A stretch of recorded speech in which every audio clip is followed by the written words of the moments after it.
Olivier Sanzeri à l'INSEE et Virginie Meyer à la DRETS, vous sortez de la conférence Connaissance du territoire de la région PACA.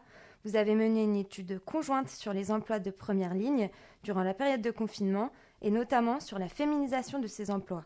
Olivier, peut-on revenir sur les motivations de cette étude ? On a voulu voir si ce confinement de la population avait eu des conséquences sur certaines catégories de salariés.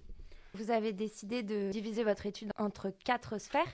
Pouvez-vous préciser lesquelles ? La sphère hospitalière, ça regroupe tous les métiers donc en contact avec des patients dans le milieu hospitalier.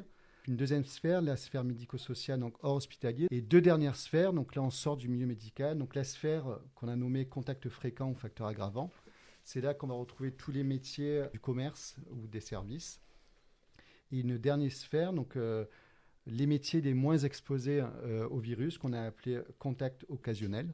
Et donc là, on peut retrouver des métiers comme les routiers, les forces de l'ordre et les livreurs. Vous avez aussi souligné des relais des premières lignes et aussi des services publics du quotidien. Est-ce que vous pouvez préciser un peu ces notions ? En fait, aux 35 métiers de première ligne qui ont constitué le cœur de notre étude, on peut rajouter des professionnels qui rendent au quotidien des services à la population. Les relais de première ligne, ce sont des personnes qui ont contribué au bon fonctionnement et à la réalisation des missions des travailleurs de première ligne, mais sans avoir été exposés directement au virus. Des ouvriers de la logistique, des magasiniers, des caristes. Et puis, il y a également des services publics du quotidien qui ont assuré des missions de service à la population qui auraient été rendues de toute façon indépendamment de la situation de la crise sanitaire.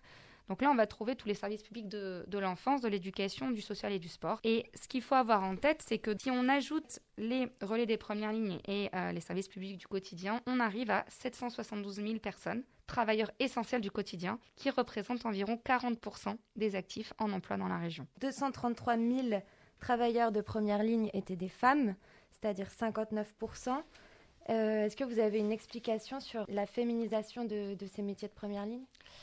Et ça, tout simplement, ça tient aux métiers qui ont été identifiés dans les 35 métiers de première ligne. Donc, si je vous en cite quelques-uns, parmi les plus féminisés, on a les sages-femmes, les aides à domicile, les aides-soignants, les infirmiers hospitaliers avec des taux qui peuvent atteindre jusqu'à 95%, par exemple chez les aides à domicile. On a une surreprésentation de femmes parmi ces métiers et c'est pour ça qu'on se retrouve avec une part prépondérante de femmes parmi les travailleurs de première ligne.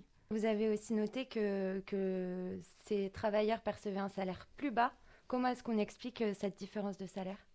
En fait, on a une surreprésentation des ouvriers et des employés et une sous-représentation des cadres. Donc, sachant que les cadres sont mieux payés que les autres catégories socio-professionnelles. Le deuxième élément, c'est qu'on a une surreprésentation des temps partiels. Donc, on a effectivement la moitié des travailleurs de première ligne qui perçoivent moins de 22 700 € bruts, temps plein et temps partiel confondus sur l'année, contre 26 100 € dans l'ensemble des actifs en emploi. Quels indicateurs prennent en compte la pénibilité du travail ? On n'a pas regardé cet axe. Nous, ce qu'on a voulu faire dans cette étude, c'est vraiment de dresser un portrait de ces travailleurs de première ligne et surtout, est-ce qu'ils étaient différents des autres travailleurs ? Merci beaucoup Olivier Sanzeri et Virginie Meyer d'avoir répondu à nos questions. Je rappelle que l'on peut retrouver votre étude Premier confinement, 392 000 travailleurs de première ligne, en majorité des femmes, sur le site de l'INSEE. Merci à vous.